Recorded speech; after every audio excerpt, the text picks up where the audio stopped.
What? Now that was something. Oh, yeah, that should be so nasty. Oh.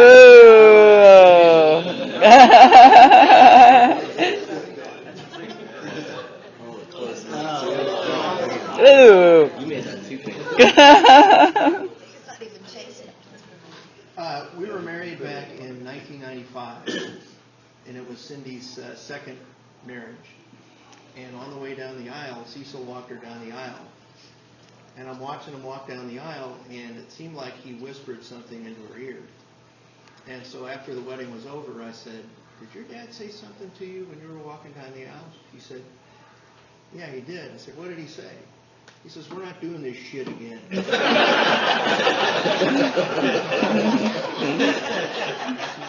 Every time he called, he always had a dirty joke to tell me.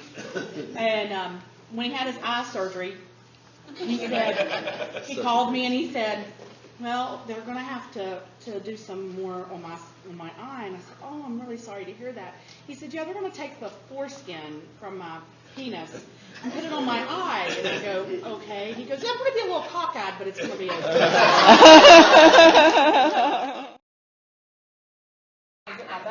I know exactly where they're at. Telling them, so they must have warrant for their arrest. That like that? That's good. Okay. To Cecil. Ooh. Long. Mouth's nice and clean. Okay. We were at the funeral home yesterday, and one of Cecil's friends that he'd been friends with for many, many years was telling the story of they went out and got absolutely smashed. And they were partying, and Cecil picked him up and threw him in the pool. And when he got up out of the pool, he cut his foot and cut it wide open. So Cecil takes him down and starts putting whiskey on his wound, and he's going to stitch it up for him. So he takes and he's stitching it up and everything, and he bandages it up, and he said he got up the next morning, and he said that his foot was absolutely throbbing. And he said he called Cecil, and Cecil was like, "Well, come on down. We'll find out what's going on with it." He goes down there, and Cecil takes the bandage off, and he had taken one stitch and put it right through the middle of his foot and out the bottom, and that was it. So he had to re-stitch it. I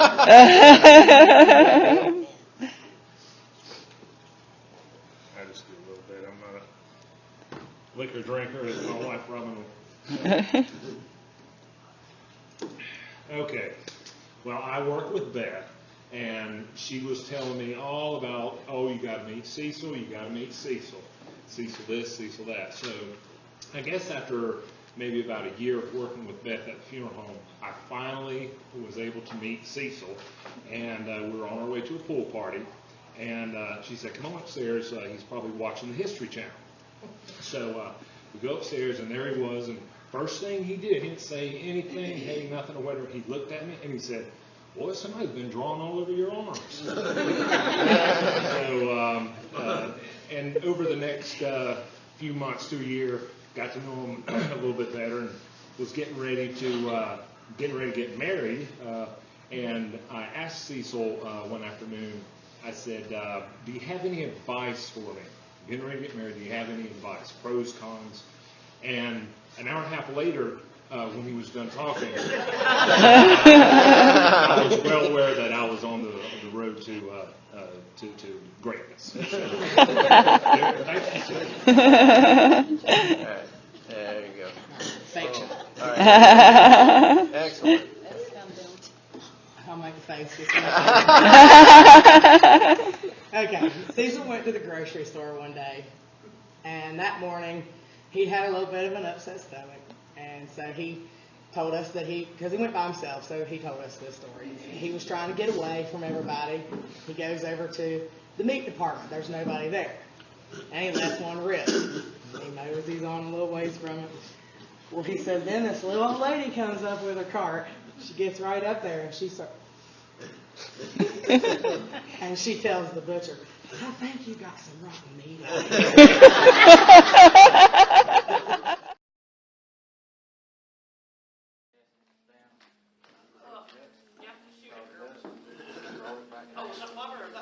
Yeah.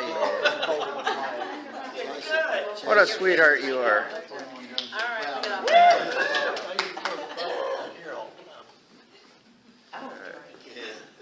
Yay, all right. My favorite Cecil moment is when he was having his knees replaced. He had to put his legs on a machine that bent them to exercise them, and the prosthetics his body was rejecting them, so they were hot all the time. I had to keep putting these ice packs on them, and I went to the nurse's station. Well, I went past there, and this nurse sneered at me. She says, "You're running your legs off for that old man." And so, I went back and told Cecil, and he says, "Okay." And several hours later, that lady came in to put his legs on that machine, and she raised his leg up, and he let loose of the most foul fart. It was so bad, I had to leave the room. And I left the room, and when he came back, he says, "I was saving that up for her." He was my Oh. All right. My favorite memory, as everybody knows, is here. I'm trying to get him here on his 70th birthday. It was awesome. He was so mad at me. The time I got him here, he was blew up like a toad. So what happened? Well, I had to have him here at 6:30. Well, the W game got over at 2:30. Well, he was ready to go at 3. I said it's 3.5 hours. I had to stall him. So we went to the liquor store and he picked that up. I was driving too slow for him. He kept getting madder and madder. I told him I started my period, so I had to go get tampons. So I went in the store and I stayed in there an hour, walking up the aisle calling Jackie, "Well, I'm just trying to stall. I'm doing anything." And that took about an hour. Then Bethany helped me a little bit at the house when we went back to get his truck because I was driving too slow for him. So then I went in the house. I got him here 50 minutes early. But by the time he got to the driveway, he wouldn't walk in here. He was so mad. Somebody had to go out and get him. Who was it? One of you guys. One of the league members. Had to come in and bring him in here, and he was so surprised. It was priceless, but he was so mad. But I Eat both, yeah. You don't both take one? hate it. Ladies and gentlemen, this is vodka, in case you're wondering. Okay. All right. Oh, mine took a picture. That's Burnett's vodka, okay. All right. All right. Cecil told me my favorite joke, and of course it's inappropriate because that's just the jokes that he told. But I'm going to tell it in honor of him. A man goes to the doctor to get a physical, and I'm pretty sure Cecil made this joke up too. Man goes to the doctor to get a physical. Nurse tells him to take off all his clothes, go in there, put on the gown. So he does. The doctor comes in and he says, "Well, first you're going to have to stop masturbating." And the guy says, "Why?" And he says, "Because I'm trying to give you a physical."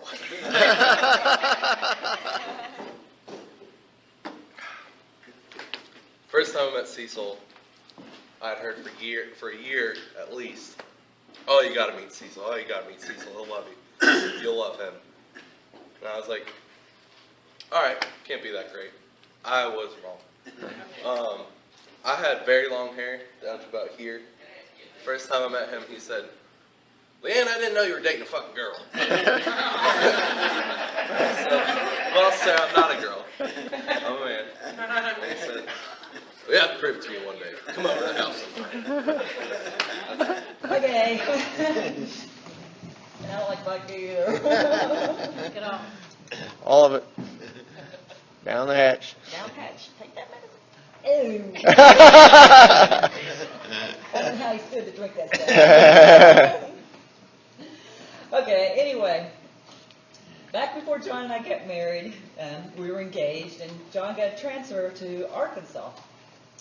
And I remember calling my dad and telling him I'm going to move to Little Rock, Arkansas. And he's like, "Arkansas? Arkansas, isn't it?" And I said, "No, it's Arkansas." He said, "Arkansas?" He said, "There's nothing there but steers and queers, and there's no horns on either one." Besides that, he said, "Their mascot's some rabid red pig. He's not even a real mountaineer." He said, "What is this Arkansas stuff?" I said, "Well, we're going to Arkansas." And I said, "I may be back someday in West Virginia." And he's like, "Well, I'll tell you what, honey." He said, "If that's what you want to do," he said, "I support you. And I want you to know you're my firstborn and I always love you." Okay. Okay. Yeah, I'll take them for you.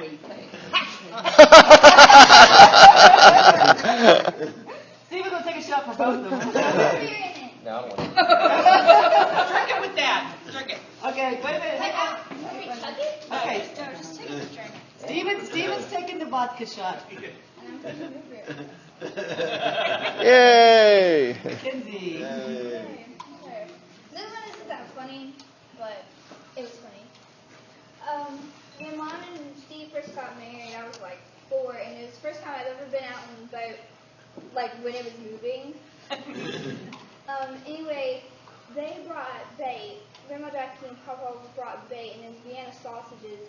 And Grandma Jackie opened up the Vienna sausage can and said I could have like 2, and I couldn't eat all of them. Well, I ate all of them, and Grandpa looked at me and said, "Who the crap ate my Vienna sausages?"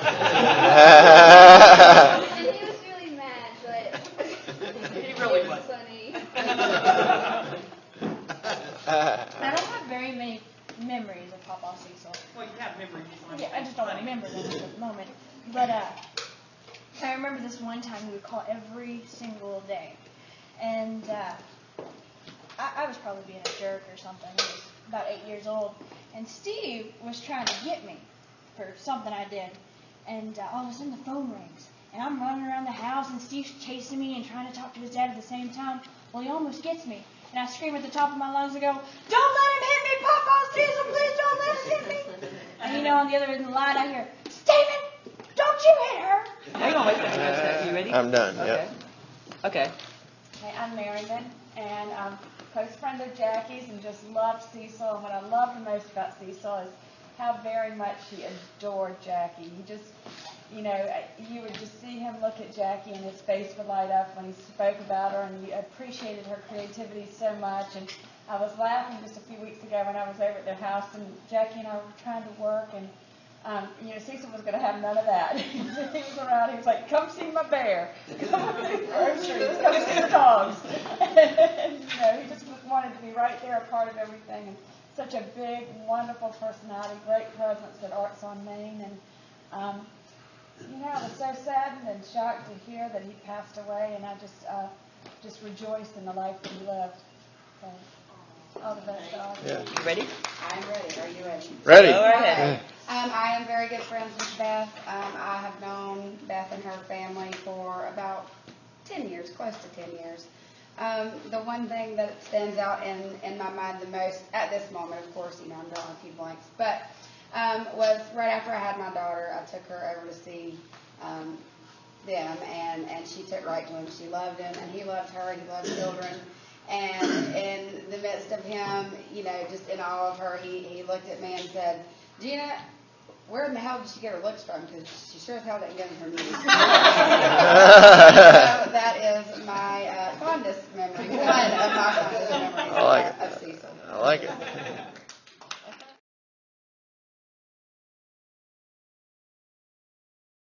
We're ready. Take her food down already? I thought somebody took her plate down. Okay. Hang on. Let me know when you're ready. I'm done, yep. That's okay. He had his going. I'm Beth's boyfriend, Graham. I didn't know Cecil all that long. I only met him a handful of times, but every time I met the man, he was just so full of life and just bigger than life. Just had you in stitches the whole time. But I guess one of my favorite memories was probably about 3 weeks ago, and we were over grilling hamburgers, and we grilled burgers. Everybody had 1 or 2 or 3, and there were 4 or 5 left over. And Cecil was sitting in the chair, and he brought over a plate of hamburgers. And he cut up pieces one by one, and he must have fed his dogs 3 or 4 of those little burgers each, just as little wetties yapping, and Cecil pinching out pieces and the whole time giving them those burgers. And that's probably my fondest memory. I really don't have just one favorite moment with my dad. As everybody knows, every moment of him was a fun moment, a good moment. But one story that really sticks with me was, it's been told to me many a times by him and his friend that it happened to, Randy Pendleton. They had went to the Bahamas, and when they was flying back, they was both back in the back plane, both drunk as can be. And when they went to get off, Randy looks at my dad and says, "Cecil, did you shit?" And my dad looks around and he says, no. And the guy in front of him gets up and he had it all down his pants. My dad said, no, but he did. right on the airplane in front of everybody.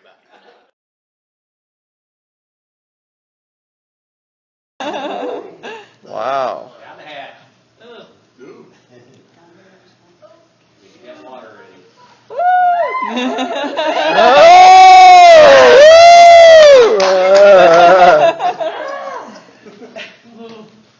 Okay. We can stop right there. That was great. God, I hope he appreciates this. Daniel was 18. He just graduated high school. He was going into the Marine Corps, and we were celebrating. We were giving him a big party.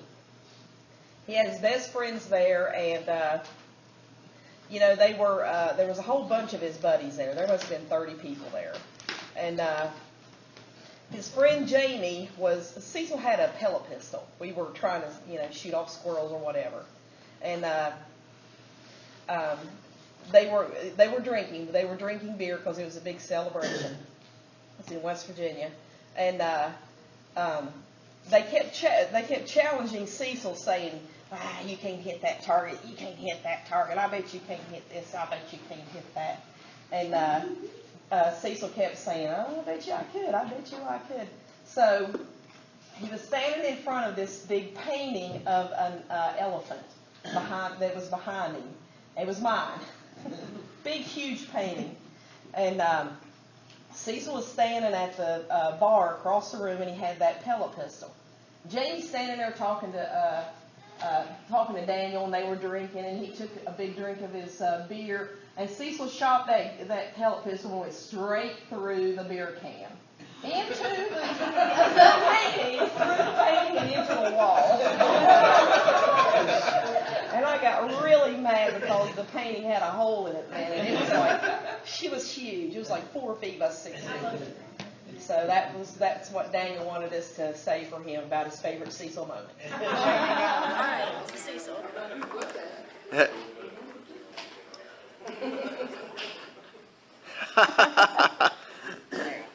All right, so we went over for Thanksgiving or Christmas, I don't know, some sort of dinner one time.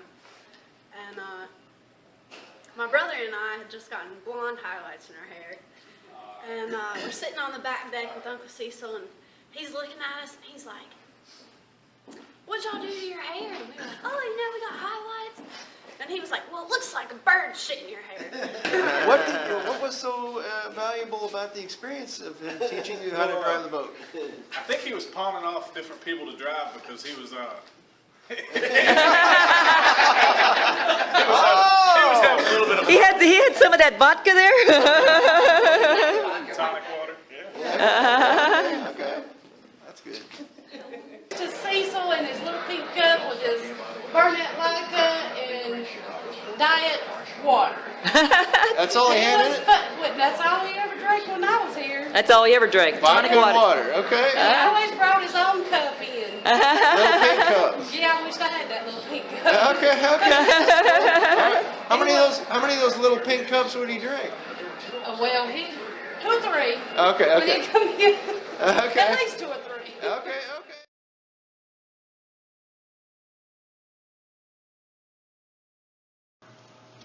Okay, can you hear us?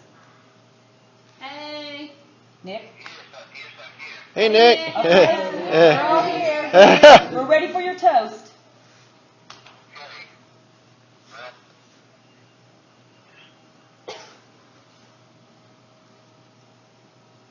Are you still there? Yeah. Okay.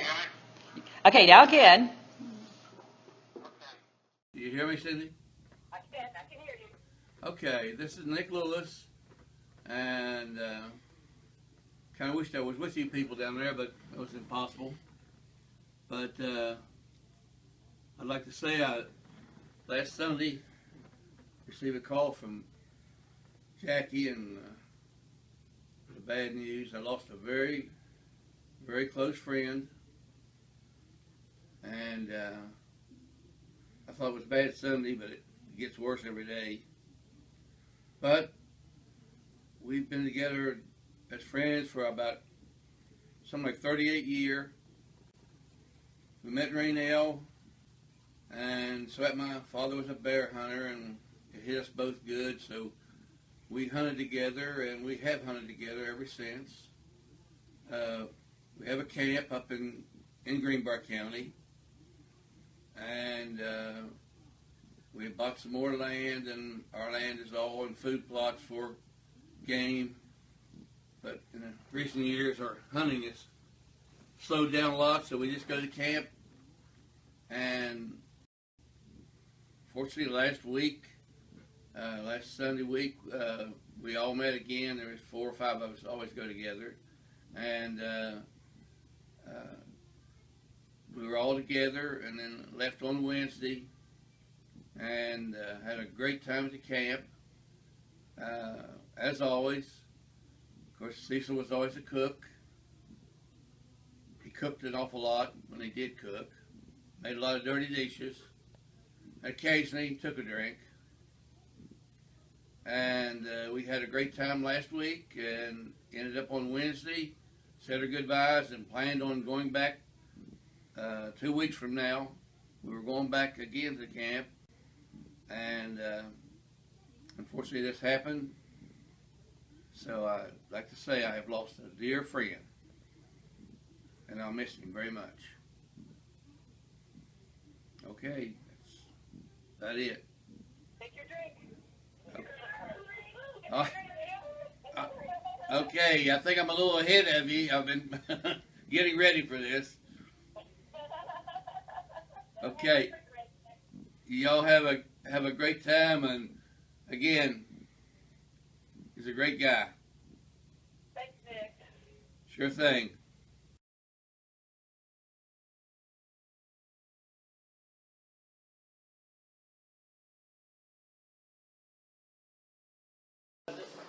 Okay, we're trying to figure out our favorite memory of Cecil, and we're standing here trying to figure out what that is, so I'll go first.